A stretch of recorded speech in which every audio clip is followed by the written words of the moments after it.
Yep, more Obi-Wan Kenobi, episode 4 this time. And this is continuing to grow on me.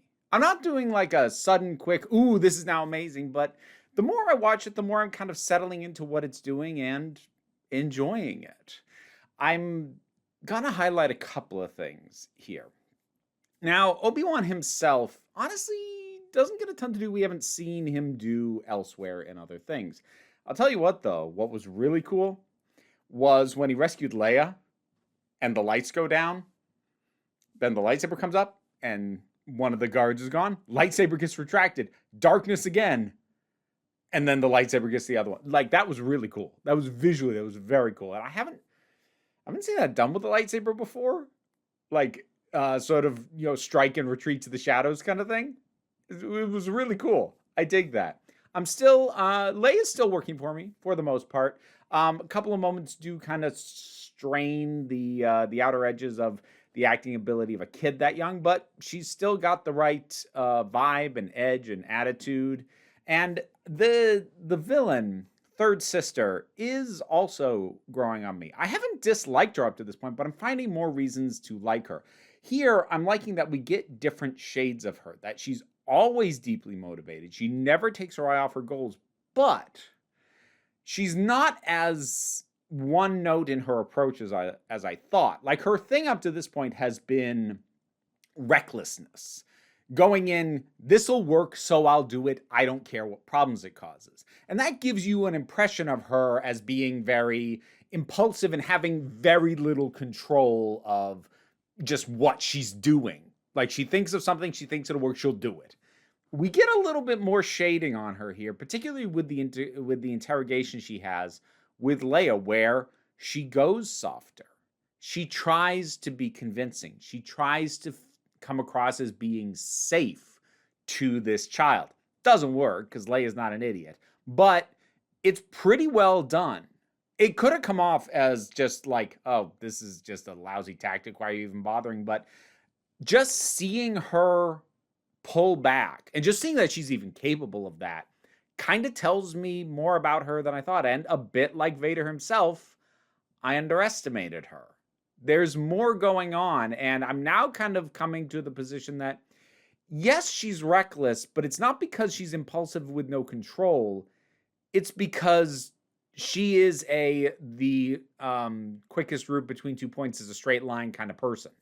Once she figures out what she thinks will get most directly get her what she's after, she's going to do it. And that's not strictly an impulsive choice. This is just the most efficient thing. It's extreme pragmatism, although not with the absence of personal goals and motivation. I'm digging her a bit. A little bit mixed on the thing at the very end with the tracker. So, on the one hand, like, that was a good way for her to save her butt. It was the kind of thing she needed to do, to plant a tracker. And then when I saw that it was on Leia's little droid, my initial thought was, oh, that was clever because we saw her handling the droid earlier. And then I was like, wait a minute.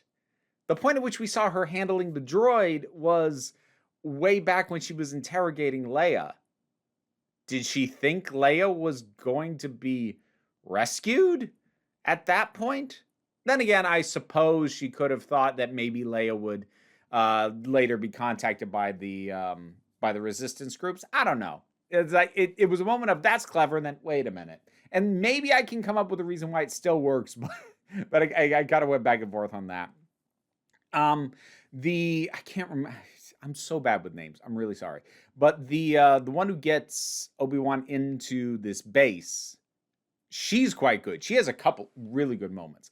There's the standard thing that I fully expected. She gets stopped. Security is like, I can't let you through. And then she pulls rank and intimidates the hell out of him. It's a very standard bit. She does it well, but it's a very standard bit.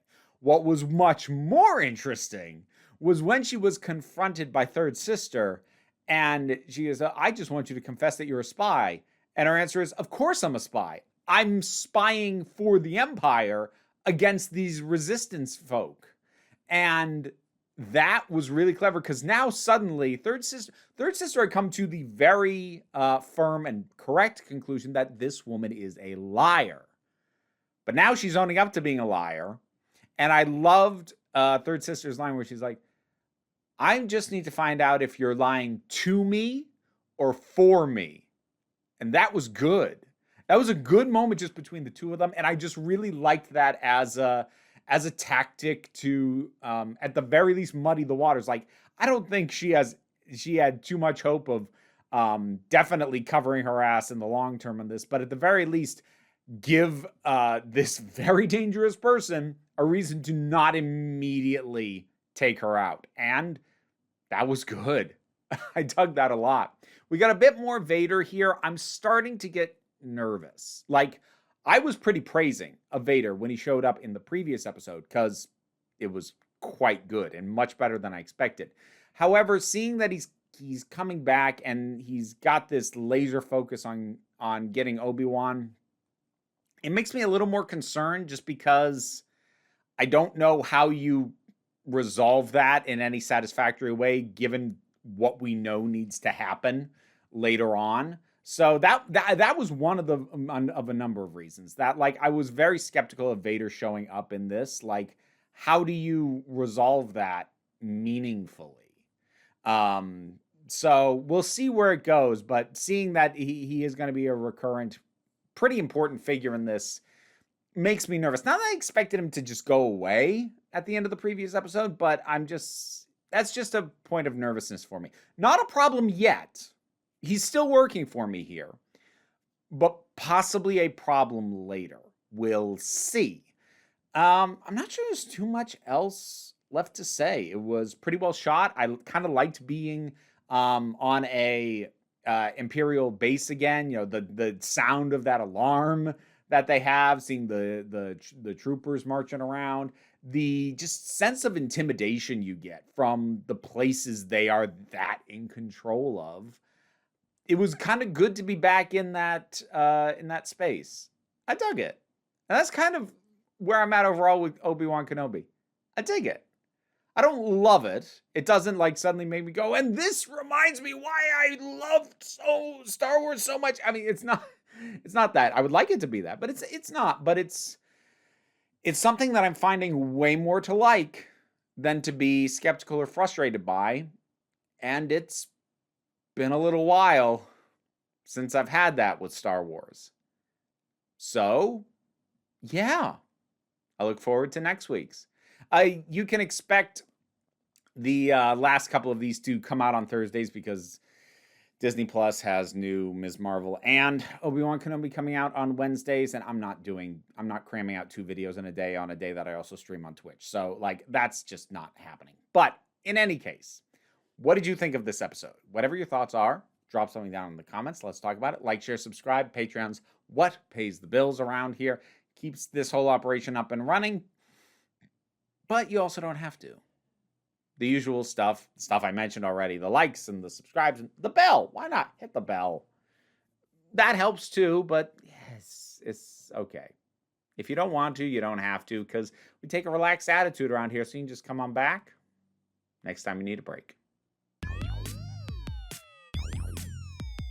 All right, I've got thanks to give for my Patreon supporters. Robin Moore, Zubin Lutfala, Tarak, The Thing That Goes Doink in the Anime, Oliver B., Linda Walters, Emu Delki, Leotha Boyd, TT, Fernobulax the Poodle, Zach, Idolin, Tracy Scrabbit, Angry Casperl, Toku BL Huvian, Adam RDL Taylor, Shane Ross, Shayla Gourlay, and Brendan LaRose. The Rats and I thank you.